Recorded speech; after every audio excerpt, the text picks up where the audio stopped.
Saya Abdul Haris Akbar, tapi biasa dipanggil Ayi. Ini saya dari Klaten. Pengalaman mengikuti sholat wahidiyah tentu saja yang pertama adalah kehormatan karena diundang oleh Romo Yai Ali Fikri. Dari kesan yang sebenarnya itu bersifat individual, gitu. Saya dengan beliau itu suka sekali untuk diskusi karena insight pemikiran beliau itu jarang yang berpikir seperti beliau.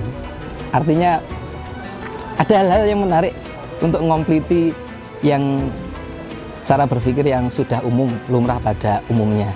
Nah, terus kemudian diundang untuk Mujahadah Kubro ini, kesan yang sangat terlihat itu yang pertama tentu energi. Kanjeng Nabi itu adalah energi, itu kelihatan sekali di sini. Jadi tidak cuma mengetahui itu Nabi Muhammad, itu Nabi saya sebagai bagian dari rukun iman, tapi Kanjeng Nabi itu energi. Dan bagaimana untuk menggali energi atau kemudian menyambungkan diri dengan energi besar itu, salah satu yang terlihat itu adalah ya di acara Mujahadah Kubro ini. Bagaimana orang bisa berduyun-duyun dari kampungnya jauh, berlelah payah, dan kemudian ada yang menggelar tikar, tidur di pinggir jalan. Kok bisa secinta itu? Kok bisa se-effort itu? Meluangkan waktu, terus kemudian mengikuti acara di Kedung Lo ini.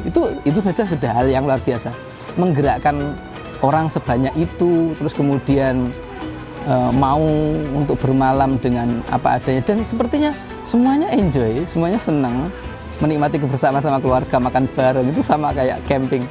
Mungkin bahasa yang saya dengar dari Pak Wawang atau beliau Romo Yai, koyo latihan haji, kan, bertemu dari berbagai macam itu, disatukan oleh satu energi, yaitu kerinduan kepada Kanjeng Nabi Muhammad SAW, yang kemudian itu diantarkan melalui Romo Yai Ma'ruf, Romo Yai Abdul Majid, Romo Yai Abdul Latif, dan sekarang Romo Yai Ali Fikri. Itu yang pertama. Terus yang kedua, manajemen yang profesional, rapi. Wah, itu biasanya yang saya ketahui selama ini kalau pengajian itu ya begitu, tidak sedetail seperti yang terjadi di Mujahadah Kubro, sampai ada protokoler ini, ABC, penyambutan tamu dan macam-macam seperti itu. Dan yang ketiga yang saya juga catat untuk dipelajari, bagaimana acara Mujahadah Kubro itu menggerakkan perekonomian masyarakat sekitar, pemberdayaan, empowering. Jadi yang gembira dengan acara Mujahadah Kubro tidak cuma Pondok Kedung Lo, tidak cuma pengamal, masyarakat sekitar, pedagang-pedagang, juru parkir, UMKM yang jualan makanan. Itu tadi Romo Yai dawuh, jadi ditekakno sing tuku, diwenehi modal, itu sudah senang sekali. Jadi Kanjeng Nabi yang rahmatan lil alamin itu coba diimplementasikan dalam sosial perekonomian, itu bentuknya seperti itu. Itu tentu saja banyak yang saya dapat, gitu, terutamanya buat saya yang senang dengan bahasa, itu beberapa idiom, beberapa diksi di dalam sholawat wahidiyah itu menarik, seperti syafaat, tarbiyah, menarik, terus ghaus, dan kemudian dikaitkan dengan nadhroh, itu juga menarik. Hampir setiap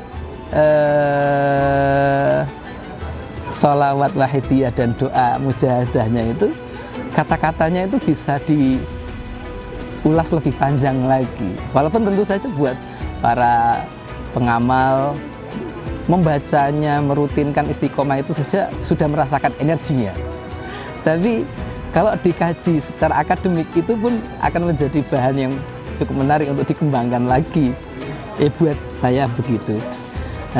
Ala kulli hal, kesan yang saya rasakan ya luar biasa.